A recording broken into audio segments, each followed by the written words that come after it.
In the realm of philosophical discourse, debate surrounding the nature of reality and cognition often ignite spirited discussions that challenge and enrich our understanding of human experience.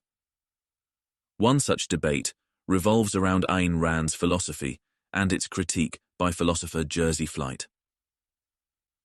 While Flight's critique points out some valid insights, it is essential to recognize the complexity of the issues at hand and the limitations of any single philosophical framework. In the annals of human history, epochs have come to pass, each leaving an indelible mark upon the fabric of our collective consciousness.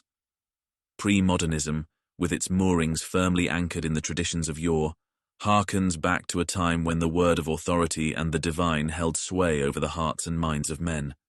It was an age of myth and legend, where truth was found in the scriptures and the proclamations of kings and priests. The pre-modern era was a bastion of certainty, where the boundaries between the earthly and the divine were clearly delineated. In contrast, modernism emerged as a radical departure from pre-modern thinking, marking a shift towards rationality, empiricism, and humanism.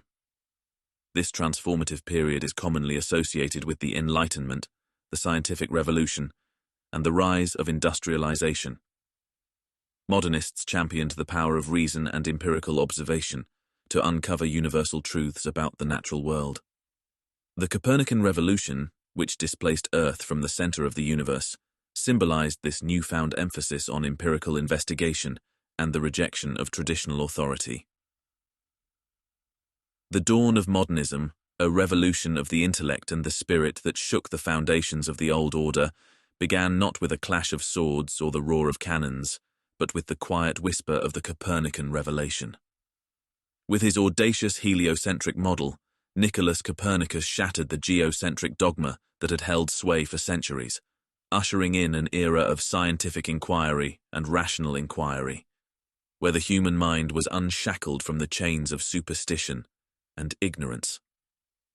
It is thus ironic that the words of a humble philosopher from Königsberg truly set the stage for the age of Enlightenment's undoing.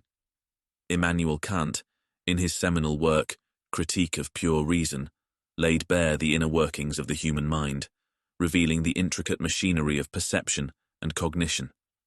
With his revolutionary insights, Kant challenged the very foundations of knowledge and reality, arguing that our understanding of the world is shaped not by objective truths, but by the subjective frameworks of our minds. This idea, known as transcendental idealism, laid the groundwork for postmodern skepticism by questioning the possibility of accessing objective truth. Constructed from the dichotomy between the analytical left hemisphere and the creative right hemisphere of the brain, the dynamic interplay between digital and analog processes, akin to the distinction between particles and waves, gives rise to an illusion of infinity, perhaps exemplified by the unresolvable nature of pi. Despite the widespread acknowledgement of this dynamic nature of cognitive processes, many individuals, including Flight, fail to fully embrace its implications. Like a blind man feeling an elephant and failing to embrace the whole in favor of the limited view afforded him, is the elephant in the room.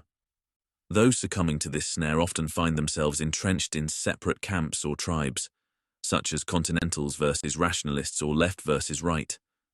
Flight's critique of Ayn Rand's philosophy as static echoes this sentiment, as Rand's suppositions are rooted in rational thought and language, which are inherently static in nature.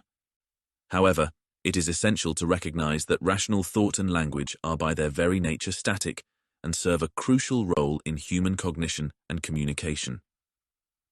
While the phenomenological insights of philosophers like Hegel offer valuable perspectives, they are ultimately shaped by a dynamic spatial process of the mind that often transcends rational thought and speech, as was demonstrated in the essay Signature Crime.